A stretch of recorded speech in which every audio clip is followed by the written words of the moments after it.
Hi guys, it's Alian Jane Inut from IT21B. So today we're gonna talk about Q. So the program shows how to use Q in Java with the help of linked list.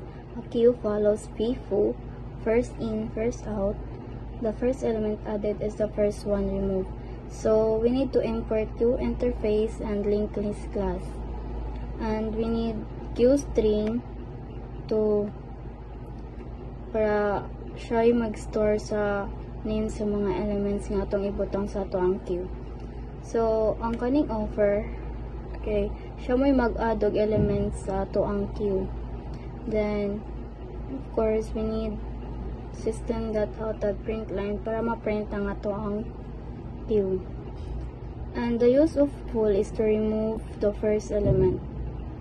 Siyempre, okay, first in, first out man ang Q.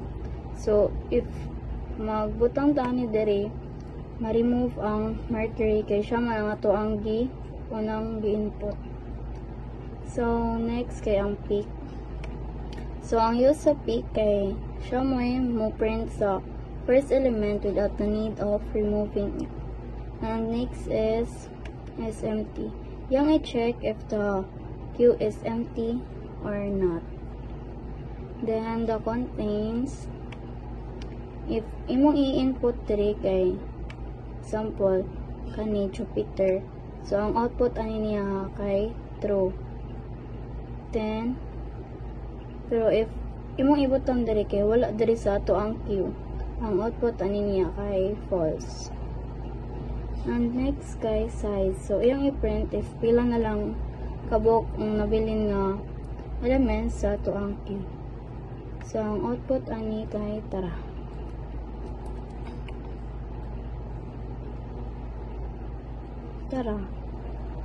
Yang i-print ang kanitanan nga element, then ang Mercury nga na-remove, then kani sa peak, then tara true ang output sa katong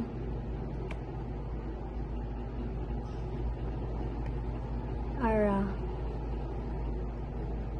kani kay Jupiter. So if i-listen ta na og sun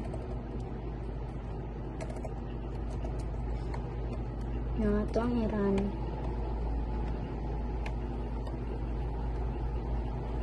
tara false siya.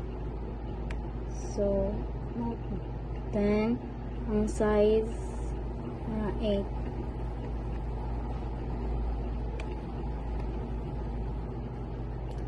Tanang ka mo ng 8 siya, bisag 9 ang natin kay ato namang i-remove ang Mercury, so ang mabilin kay 8. So that's all.